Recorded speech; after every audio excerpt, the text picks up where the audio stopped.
The sky of Zyra shimmered like a living canvas, its twin suns casting iridescent hues across the horizon. Their light scattered against crystalline spires that rose like natural monuments, refracting soft rainbows onto the land below.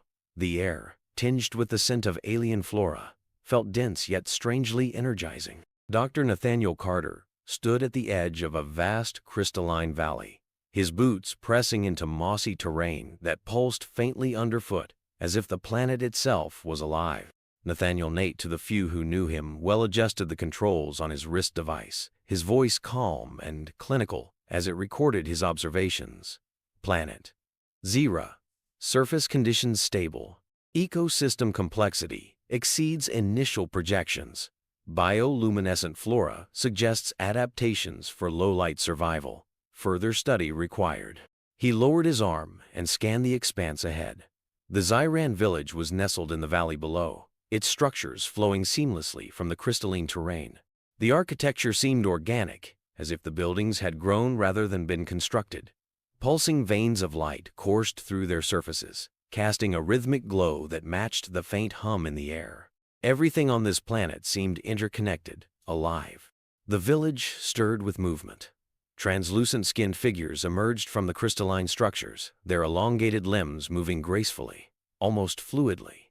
The Zyrans, known for their serene demeanor, regarded him in silence. Their eyes, shimmering with soft violet hues, revealed a quiet intensity as they observed the human intruder.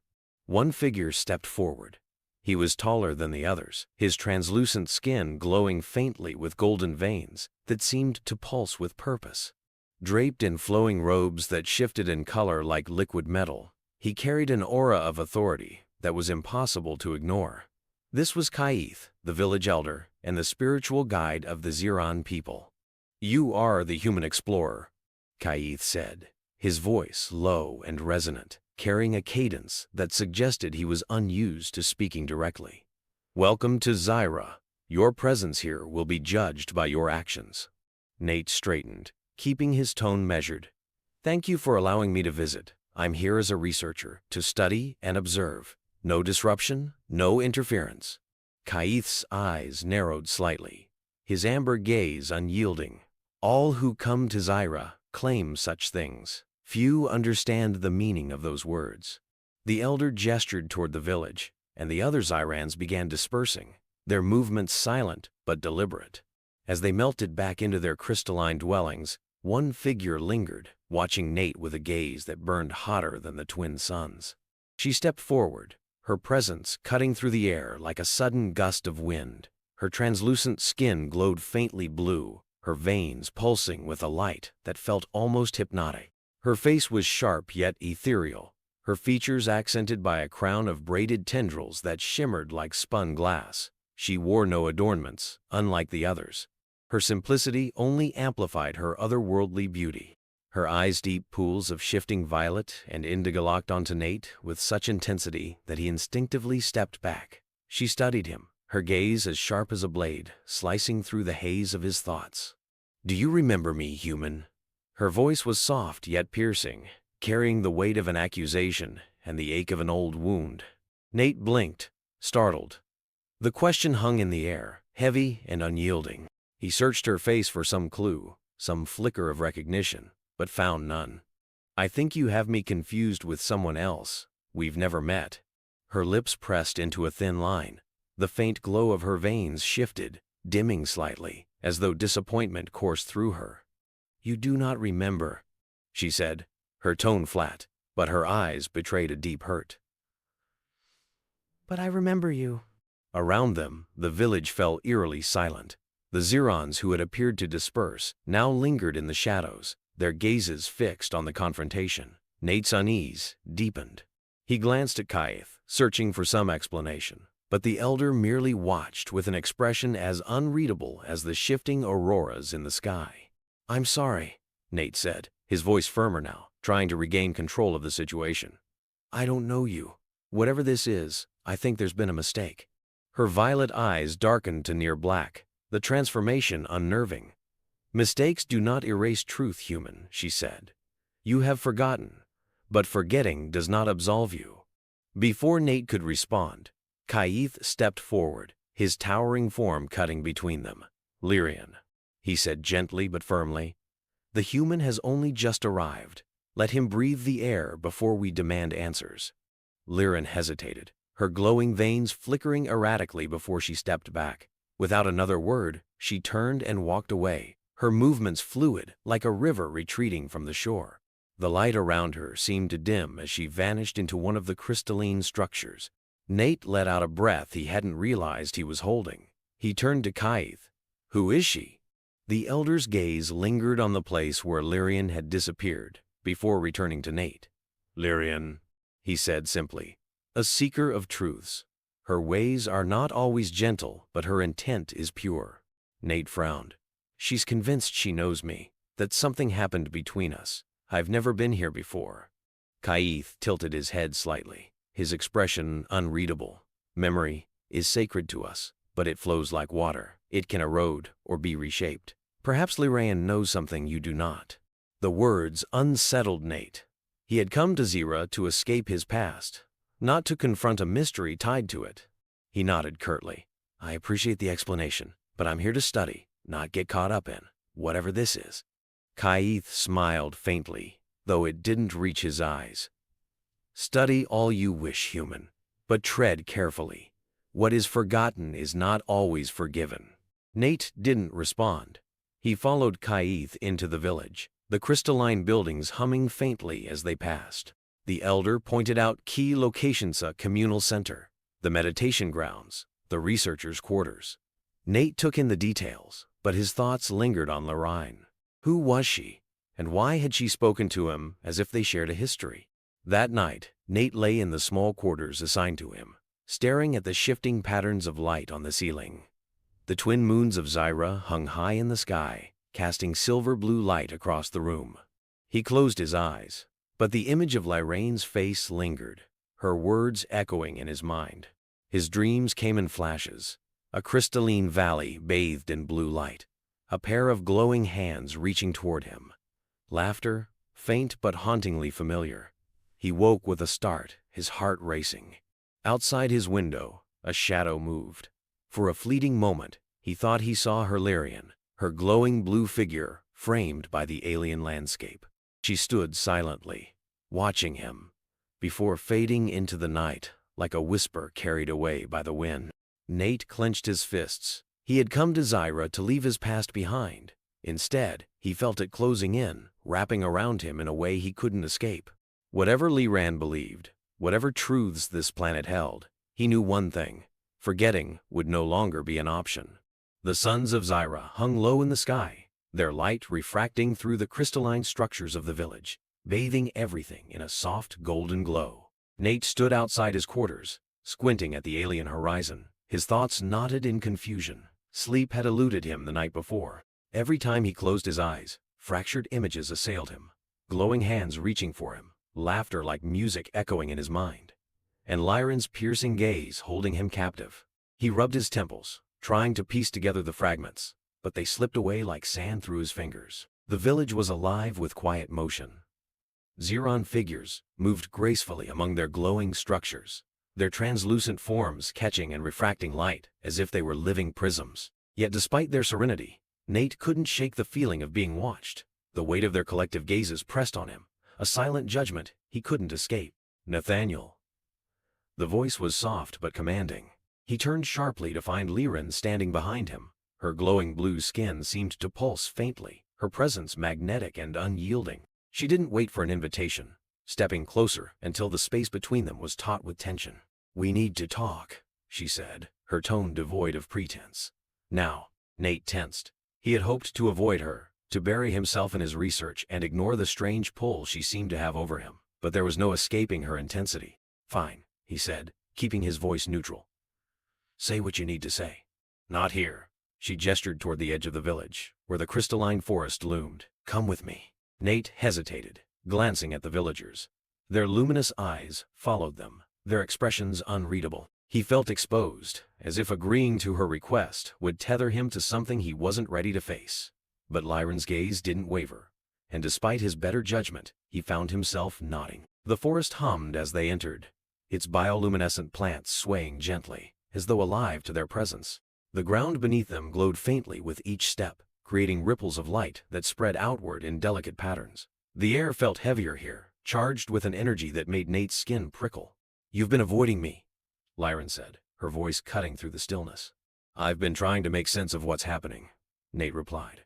"You show up out of nowhere, claim we've met before, and—" He hesitated, his throat tightening. "And you tell me you're carrying my child. How am I supposed to process that?" She stopped abruptly and turned to face him. Her violet eyes darkened, their shifting hues an unsettling reflection of her emotions. "You're supposed to face it, Nathaniel. Instead, you've buried it, just as you buried everything else." He frowned, the sharp edge of her words igniting a defensive spark in him. "I don't bury things. If I don't remember, it's because it didn't happen." "No." Her voice softened, but the steel in her tone remained. "You don't remember because you chose not to. This planet, this place, it doesn't allow lies, not even the ones you tell yourself. Memory here is fluid, malleable, but it is never gone. What you've forgotten, you can reclaim. If you're brave enough." Nate scoffed, crossing his arms. "Brave enough? You're making it sound like I ran away from some kind of truth. I've never been here before, Lyran. How could I forget something that never happened?" Her expression softened, though her gaze remained piercing. "You have been here, Nathaniel, not in body, but in spirit. When you arrived on Zyra, you brought with you all the pain, all the fear you've been running from. This planet's energy reached into that darkness, and in it, you found me. For a moment, you let yourself be vulnerable, you let yourself feel, and then you pushed it away." Her words struck a nerve he hadn't realized was raw. He shook his head, taking a step back. "You're talking in riddles. Spirit, energy, vulnerability, it doesn't make sense." "Doesn't it?" she countered, stepping closer. "When you arrived, you felt it, didn't you? That pull, that sense of déjà vu, you couldn't explain. You've been dreaming of me, haven't you?" His stomach churned. He thought of the fragmented images that haunted him, the glowing valley and the laughter that felt so achingly familiar. He clenched his fists, trying to steady himself. "Dreams don't prove anything." Lyran's gaze softened, her voice lowering. "Do you even know why you came here, Nathaniel? What you were running from?" The question froze him. He opened his mouth to respond, but the words wouldn't come. She saw the hesitation, the crack in his armor, and pressed on. "You came here because you were drowning," she said. "In guilt, in grief, in fear. You thought this mission, this planet, would give you distance, a chance to escape. But Zyra doesn't let you escape. It forces you to confront what you've hidden, even from yourself." Nate's chest tightened. He thought of Earth, of the life he had left behind. A flash of memory surfaced in accident. The sharp sound of shattering glass. The sight of someone's hand slipping from his grasp. He pushed it down, burying it deep. "You don't know me," he said, his voice trembling with frustration. "You don't know what I've been through." "I know enough," she replied. "I know that the man who shared that night with me, the man who allowed himself to feel, is buried beneath all that pain. And I know that he's still here, whether you want to admit it or not." Nate felt the weight of her words press down on him, heavy and suffocating. He wanted to argue, to deny her claims, but something inside him cracked. The dreams, the sense of familiarity, the pull he couldn't explain, it all pointed to a truth he wasn't ready to face. Lyrian stepped closer, her expression soft but unyielding. "I am not here to accuse you, Nathaniel. I am here because you deserve to know the truth, even if you've tried to forget it. What we shared wasn't a mistake, and what's growing inside me is proof of that." His breath hitched, his mind racing. He wanted to tell her she was wrong, that none of this was possible. But the certainty in her eyes, the conviction in her voice, made it impossible to dismiss her. Deep down, he knew there was more to her words than he wanted to admit. Before he could respond, the forest around them seemed to shift. The hum of the plants grew erratic, their light dimming as a ripple moved through the air. Lyran's glow flickered, her gaze snapping toward the disturbance. "What's happening?" Nate asked, his voice low. "We're not alone," she said, her tone grim. A shadow emerged from the trees, its form sharp and angular, its veins glowing a hostile red. It stepped closer, its movements predatory, its eyes fixed on Nate. The air grew colder, and the weight of its presence pressed down on him like a physical force. Lyran stepped in front of him, her glow intensifying. "He's under my protection. You will not harm him." The figure hissed, a sound that sent a shiver down Nate's spine. It took another step forward, and Lyrian raised her hand, a wave of blue light emanating from her palm. The figure paused, its red glow flickering, but it didn't retreat. "Go back to the village," Liren said, her voice sharp. "I'm not leaving you here," Nate said, his fists clenching. "You have no choice," she snapped, her eyes flashing with urgency. "If they take you, everything we've worked for will be lost. Go." He hesitated, his instincts warring with his sense of self-preservation. But the sight of the hostile figure advancing made the decision for him. He turned and ran, the glowing forest blurring around him as his pulse thundered in his ears. When he reached the edge of the village, he stopped and turned back. The forest was silent, the disturbance gone, but the weight of what had just happened lingered. He didn't know what was coming, but he knew one thing. The past he had tried so hard to forget was no longer willing to stay buried.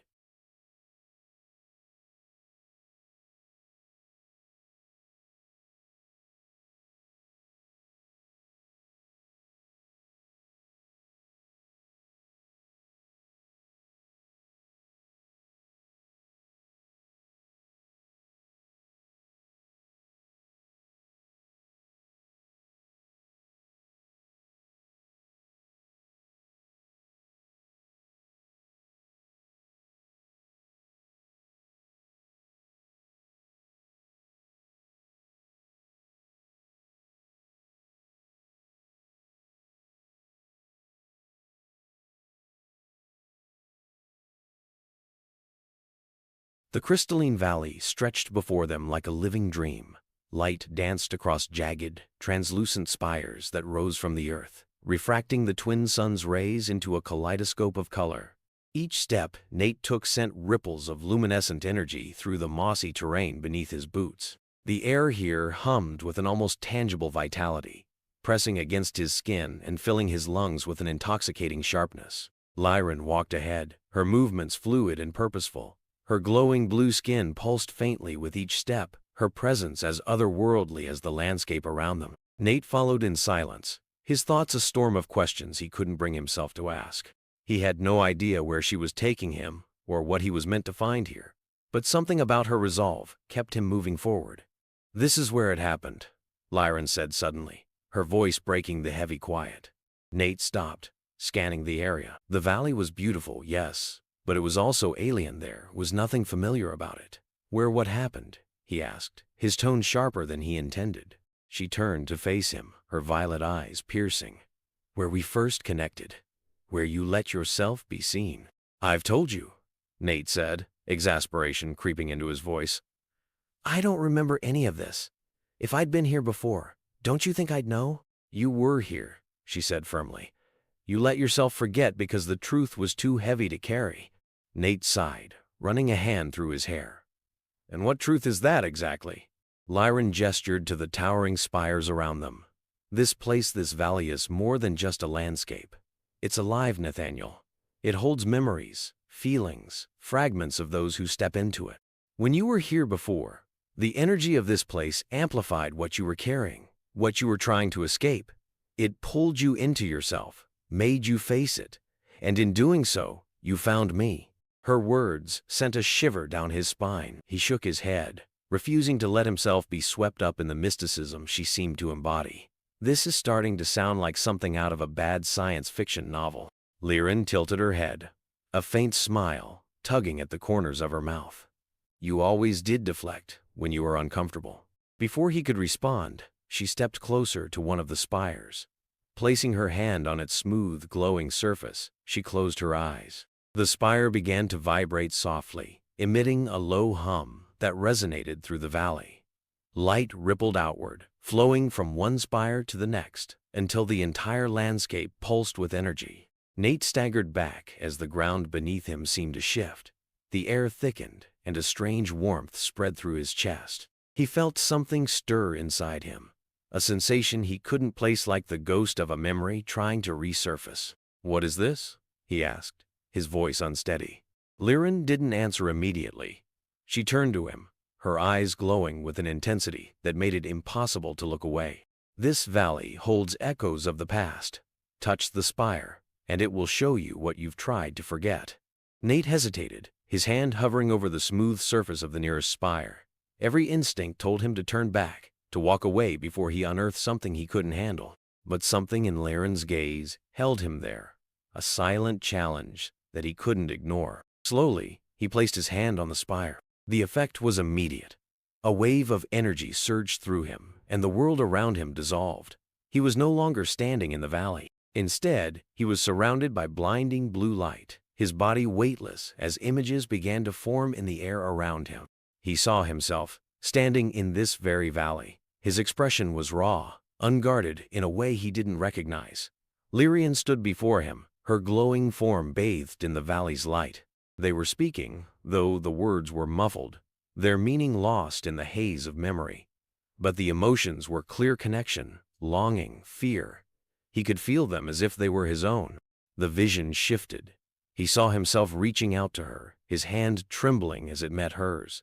The light around them intensified, and for a moment, everything else faded away. It was just the two of them, suspended in the energy of the valley, bound by something neither of them seemed to fully understand. And then the memory darkened. He saw himself pulling away, his face contorted with anguish. He was speaking again, but this time the words were clear. "I can't do this," his past self said. "I can't." The vision shattered, and Nate was thrown back into the present. He stumbled, his breath ragged as he tried to process what he had seen. His hands trembled, and his chest ached with an unfamiliar weight. Lyran watched him, her expression unreadable. "Now, do you see?" she asked softly. "I don't understand," he said, his voice barely above a whisper. "Why would I leave? Why would I forget something like that?" "Because you were afraid," she said simply. "You felt something you couldn't control, something that terrified you. Instead of facing it, you chose to bury it. But memories don't die, Nathaniel. They linger, waiting for the right moment to resurface." He sank to the ground, his head in his hands. The vision had felt so real, so visceral, but it didn't make sense. He wasn't the kind of person who ran away from things, or at least, he didn't think he was. "I don't know how to fix this," he admitted, his voice cracking. Lyra knelt beside him, her presence grounding. "It's not about fixing anything. It's about remembering, accepting. The valley showed you the truth because you're ready to face it now. But there's more, Nathaniel. The night we shared was just the beginning." He looked up at her, his eyes searching hers for answers. "What do you mean?" She hesitated, her glow dimming slightly. "There's a reason I sought you out, why I couldn't let you leave without understanding. What we shared here, it created something new, something that's never existed before." Her hand drifted to her abdomen, and the weight of her words settled over him like a physical force. He stared at her, his mind racing to comprehend what she was saying. "You mean?" "Yes," she said, her voice steady. "The child I carry is part of you, part of us, and its existence changes everything." The air around them seemed to grow heavier, the valley's hum intensifying. Nate felt the ground shift beneath him, the enormity of her words threatening to pull him under. He didn't know what to believe, but one thing was clear. The past he had tried so hard to forget was no longer willing to stay buried. The crystalline valley stretched before them like a living dream. Light danced across jagged, translucent spires that rose from the earth, refracting the twin sun's rays into a kaleidoscope of color. Each step Nate took sent ripples of luminescent energy through the mossy terrain beneath his boots. The air here hummed with an almost tangible vitality, pressing against his skin and filling his lungs with an intoxicating sharpness. Lyran walked ahead, her movements fluid and purposeful. Her glowing blue skin pulsed faintly with each step, her presence as otherworldly as the landscape around them. Nate followed in silence, his thoughts a storm of questions he couldn't bring himself to ask. He had no idea where she was taking him or what he was meant to find here, but something about her resolve kept him moving forward. "This is where it happened," Lyrian said suddenly, her voice breaking the heavy quiet. Nate stopped, scanning the area. The valley was beautiful, yes, but it was also alien. There was nothing familiar about it. "Where what happened?" he asked, his tone sharper than he intended. She turned to face him, her violet eyes piercing. "Where we first connected, where you let yourself be seen." "I've told you," Nate said, exasperation creeping into his voice. "I don't remember any of this. If I'd been here before, don't you think I'd know?" "You were here," she said firmly. You let yourself forget because the truth was too heavy to carry. Nate sighed, running a hand through his hair. And what truth is that exactly? Liren gestured to the towering spires around them. This place is Valius, more than just a landscape. It's alive, Nathaniel. It holds memories, feelings, fragments of those who step into it. When you were here before, the energy of this place amplified what you were carrying, what you were trying to escape. It pulled you into yourself, made you face it, and in doing so, you found me. Her words sent a shiver down his spine. He shook his head, refusing to let himself be swept up in the mysticism she seemed to embody. This is starting to sound like something out of a bad science fiction novel. Liren tilted her head, a faint smile tugging at the corners of her mouth. You always did deflect when you were uncomfortable. Before he could respond, she stepped closer to one of the spires. Placing her hand on its smooth, glowing surface, she closed her eyes. The spire began to vibrate softly, emitting a low hum that resonated through the valley. Light rippled outward, flowing from one spire to the next, until the entire landscape pulsed with energy. Nate staggered back as the ground beneath him seemed to shift. The air thickened, and a strange warmth spread through his chest. He felt something stir inside him, a sensation he couldn't place, like the ghost of a memory trying to resurface. What is this? He asked, his voice unsteady. Liren didn't answer immediately. She turned to him, her eyes glowing with an intensity that made it impossible to look away. This valley holds echoes of the past. Touch the spire, and it will show you what you've tried to forget. Nate hesitated, his hand hovering over the smooth surface of the nearest spire.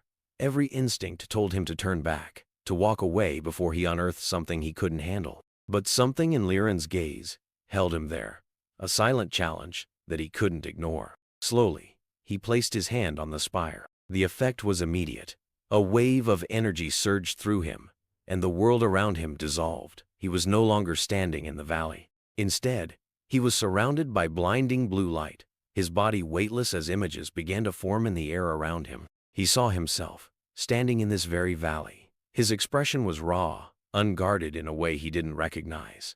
Liren stood before him, her glowing form bathed in the valley's light. They were speaking, though the words were muffled, their meaning lost in the haze of memory. But the emotions were clear: connection, longing, fear. He could feel them as if they were his own. The vision shifted. He saw himself reaching out to her, his hand trembling as it met hers. The light around them intensified, and for a moment, everything else faded away. It was just the two of them, suspended in the energy of the valley, bound by something neither of them seemed to fully understand. And then the memory darkened. He saw himself pulling away, his face contorted with anguish. He was speaking again, but this time the words were clear. I can't do this, his past self said. I can't. The vision shattered, and Nate was thrown back into the present. He stumbled, his breath ragged as he tried to process what he had seen. His hands trembled, and his chest ached with an unfamiliar weight. Liren watched him, her expression unreadable. Now, do you see? She asked softly. I don't understand, he said, his voice barely above a whisper. Why would I leave? Why would I forget something like that? Because you were afraid, she said simply. You felt something you couldn't control, something that terrified you. Instead of facing it, you chose to bury it. But memories don't die, Nathaniel. They linger, waiting for the right moment to resurface. He sank to the ground, his head in his hands. The vision had felt so real, so visceral, but it didn't make sense. He wasn't the kind of person who ran away from things, or at least, he didn't think he was. I don't know how to fix this, he admitted, his voice cracking. Liren knelt beside him, her presence grounding. It's not about fixing anything. It's about remembering, accepting. The valley showed you the truth because you're ready to face it now. But there's more, Nathaniel. The night we shared was just the beginning. He looked up at her, his eyes searching hers for answers. What do you mean? She hesitated, her glow dimming slightly. There's a reason I sought you out. Why I couldn't let you leave without understanding. What we shared here, it created something new, something that's never existed before. Her hand drifted to her abdomen, and the weight of her words settled over him like a physical force. He stared at her, his mind racing to comprehend what she was saying. You mean? Yes, she said, her voice steady. The child I carry is part of you. Par. The air inside the cavern was thick with anticipation, a silent hum vibrating through the crystalline walls like a heartbeat. Nate stood at the threshold, his chest tight as he stared at the swirling mist of the Veil of Echoes. Its colors shifted hypnotically, blues and purples, bleeding into golds and silvers, forming a living, breathing presence that seemed to beckon him forward. He clenched his fists, trying to steady his nerves. Every instinct told him to turn back, but the weight of unanswered questions pressed him forward. Behind him, Kaith's voice broke the silence. The veil holds no bias. It shows all that is hidden: your triumphs, your failures, your fears. Once you step inside, there is no turning back until it is finished with you. Nate glanced over his shoulder. The elder's glowing amber eyes were calm, unwavering, as though he had seen this moment unfold countless times before. Liren, however, stood rigid, her usually serene expression clouded with worry. Her glowing blue veins pulsed erratically, betraying the storm beneath her composed exterior. "You don't have to do this," she said, her voice softer than he had ever heard it. "The veil is not merciful. It doesn't just show you memories, it makes you live them, feel them." Nate met her gaze, searching for something: certainty, perhaps, or an anchor to steady him. "I can't keep running," he said, his voice firm despite the knot in his stomach. "Whatever's inside me, whatever I've buried, it's eating me alive.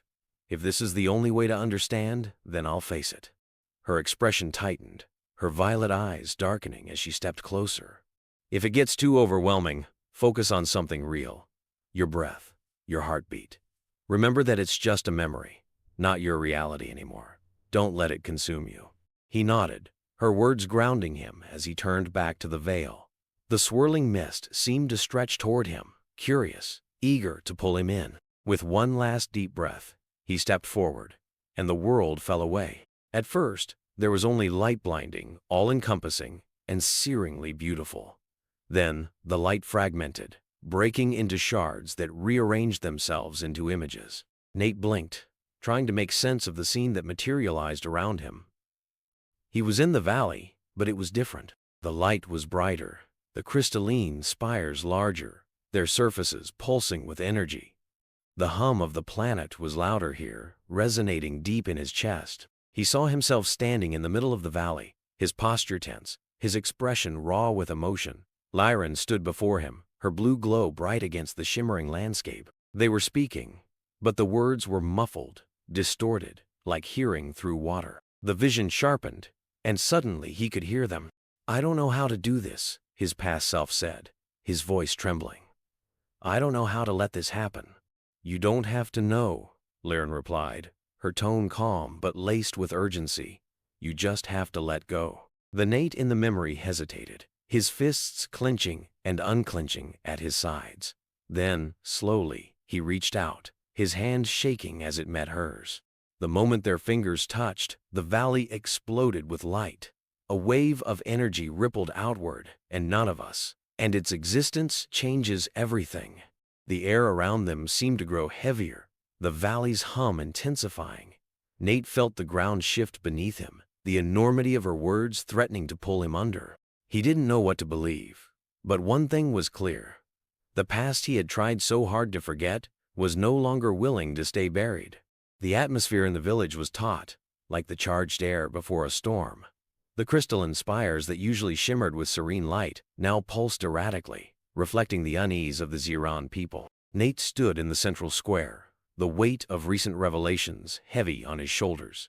Around him, villagers whispered among themselves, their translucent forms casting elongated shadows under the twin sun.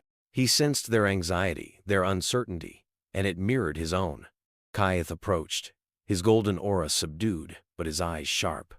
"We must talk," the elder said, his voice grave. Liren stood beside Nate, her blue glow steady yet dimmer than usual. She exchanged a worried glance with Kaith. "It's about the rogues, isn't it?" Kaith nodded solemnly. "They grow restless. Your union has stirred old fears, awakened ancient prejudices." Nate frowned. "I don't understand. Why does our child threaten them so much?" Kaith sighed, his gaze drifting toward the horizon where the crystalline forest met the sky. Centuries ago, a prophecy spoke of a child born of two worlds, one who could either unite us or bring about our downfall.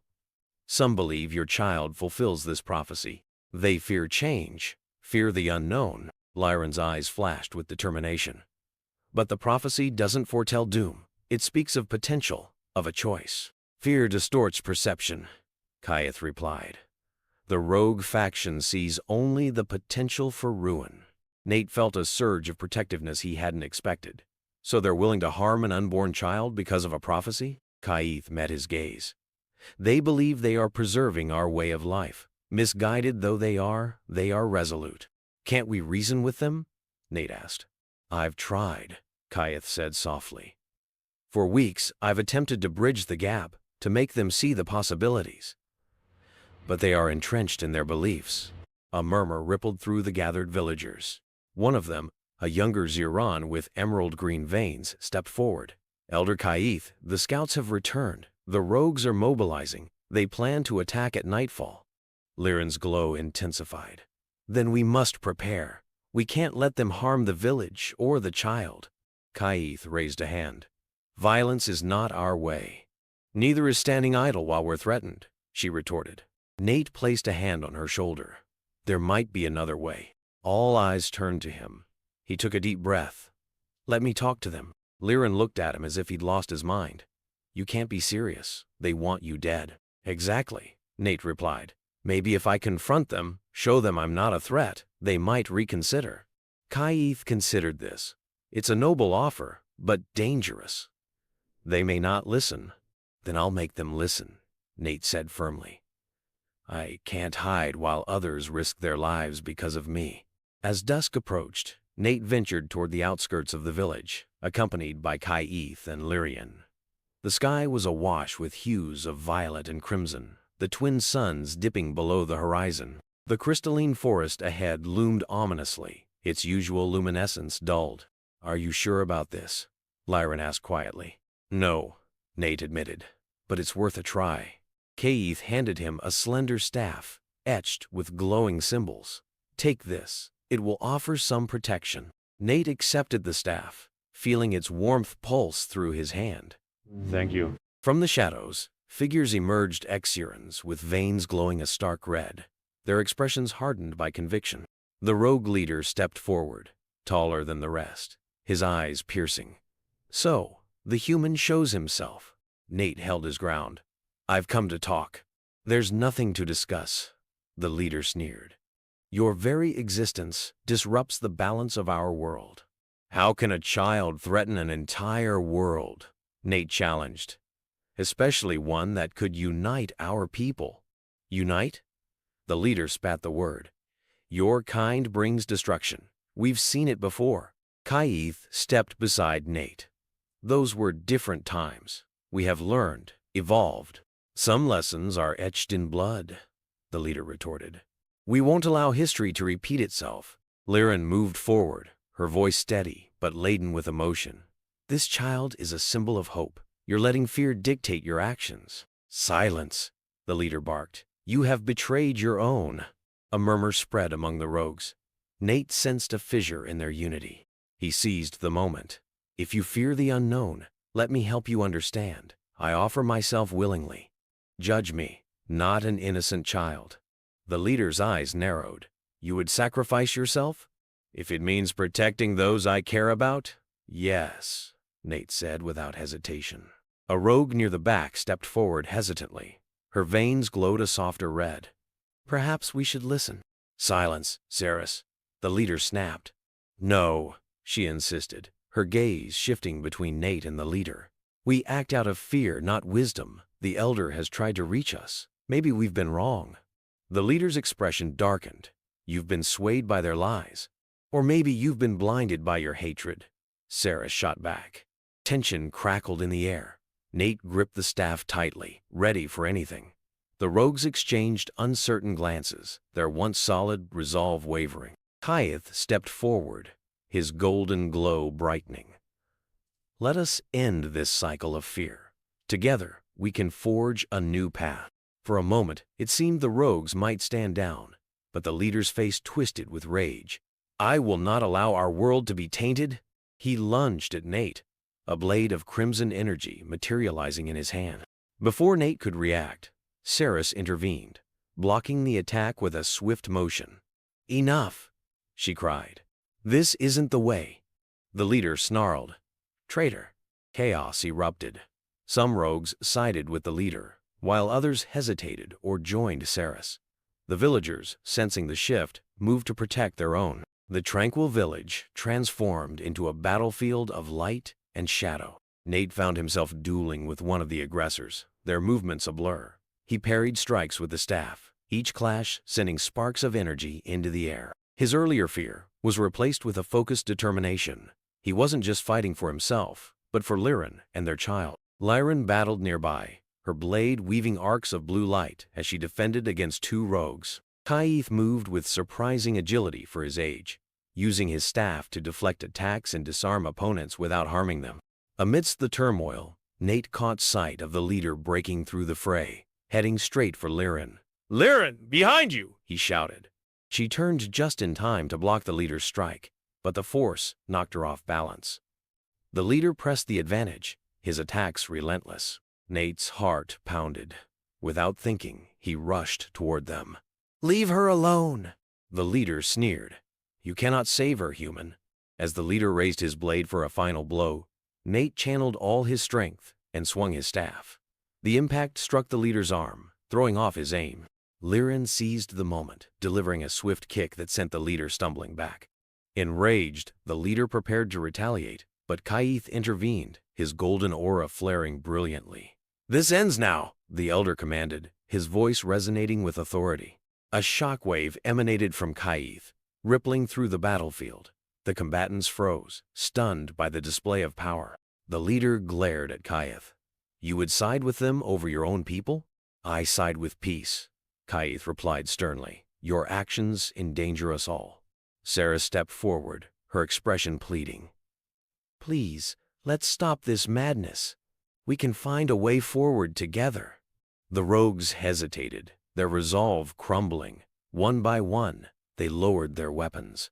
The leader, seeing his influence waning, let out a roar of frustration. "Fools, you doom us all!" He turned and fled into the forest, disappearing among the glowing trees. The remaining rogues looked uncertain, their aggression replaced with confusion. Kaith addressed them gently. "You are welcome to join us. Fear has no place here." Cirrus nodded, her eyes reflecting gratitude. "Thank you, Elder." As the night settled, the villagers and former rogues gathered around a communal fire. The tension had given way to cautious optimism. Conversations flowed, bridges slowly being built. Nate sat beside Liren, exhaustion catching up with him. "That was intense," he said. She smiled softly. "You were willing to sacrifice yourself." He met her gaze. "I couldn't let them hurt you or the child. I realize now that running away doesn't protect anyone." Liren placed a hand over his. "You've changed since you first arrived." "Maybe facing my past helped me see what's important," he admitted. Kaith approached, his expression warm. "You showed great courage today, Nathaniel. Your actions may have prevented a greater conflict." "I just did what I thought was right," Nate replied modestly. "Sometimes that's all it takes," Kaith said. He looked out over the gathering.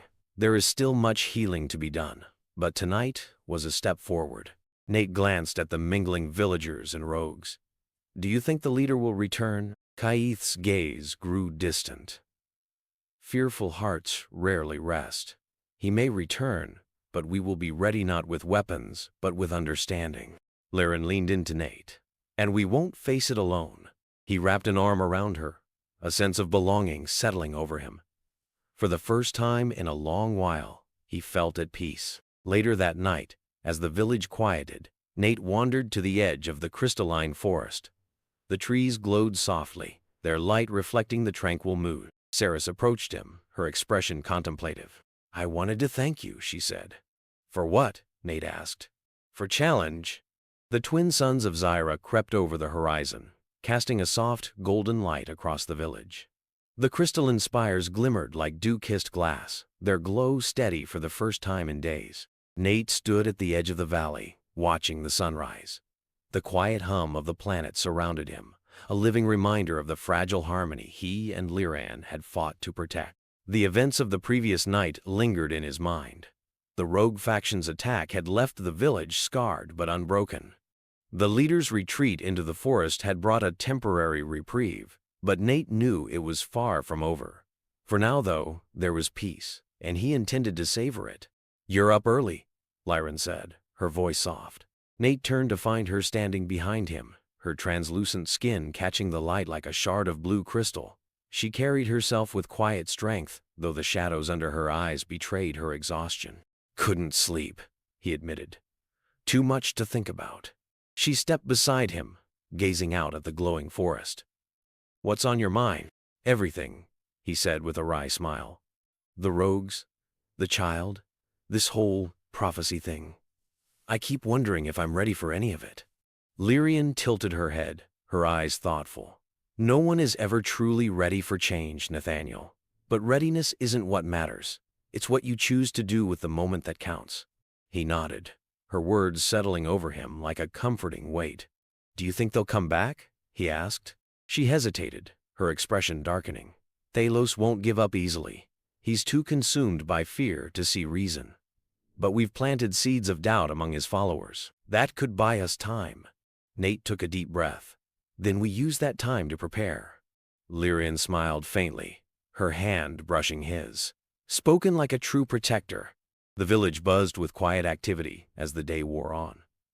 The Xeron villagers worked side by side with the defected rogues, repairing damaged structures and reinforcing their defenses. The scene was surreal, a mix of glowing red and blue forms, moving in harmony, but it filled Nate with a cautious sense of hope. Kaith approached, his golden aura brighter than usual. The elder carried himself with the calm authority of someone who had seen centuries of conflict and resolution. "You've brought unity to a divided people," Kaith said, his deep voice tinged with approval. Nate shook his head. "It wasn't just me. Liran, Saris, you all had a hand in this." Kaith's lips curved into a faint smile. "True, but unity often needs a catalyst. You've given us that." "What happens now?" Nate asked. "Now, we heal," Kaith said. "But healing is not the same as forgetting. The threat remains. Thalos will test our resolve again." "And we'll be ready," Liran said, joining them. Kaith inclined his head. "Indeed, but there is another matter to attend to." Liran tensed, her glow flickering. "The child." Kaith nodded. "The time is near, is it not?" She placed a hand over her abdomen, her expression softening. "Soon." Nate glanced between them, a wave of protectiveness surging through him. "Is there anything I should be doing?" Kaith chuckled lightly. "Be present, Nathaniel. That is all that is required." As night fell, the village gathered around the central fire. The air buzzed with an undercurrent of anticipation, though the mood was light. Conversations flowed, laughter mingling with the steady hum of the spires. For the first time, the village felt whole. Nate sat beside Lyrian, his hand resting lightly on hers. "You know," he said, "I never imagined I'd end up here, part of all this." She arched a brow. "And now?" He looked around at the glowing forms, the shared warmth of a community he had once felt alien to. "Now I can't imagine being anywhere else." Her smile was soft but radiant. "You've changed, Nathaniel." "So have you," he replied. Before she could respond, her expression shifted. Her hand tightened on his, and a faint gasp escaped her lips. Nate stiffened, alarm flashing through him. "What's wrong?" She exhaled slowly, her glow brightening. "The child. It's time." The birthing chamber was a serene space, carved into the largest crystalline spire. Its walls pulsed with a soothing rhythm, casting soft light that filled the room with warmth. Liran lay on a raised platform, her breathing steady but labored. Kaith stood at her side, his golden glow a calming presence. Nate paced near the entrance, his hands clenching and unclenching. He had faced hostile rogues, entered the Vale of Echoes, and fought for his life. But this moment filled him with a different kind of fear of the unknown, of the fragile line between life and loss. Kaith glanced at him. "Nathaniel, come here." Nate hesitated before stepping closer. "What can I do?"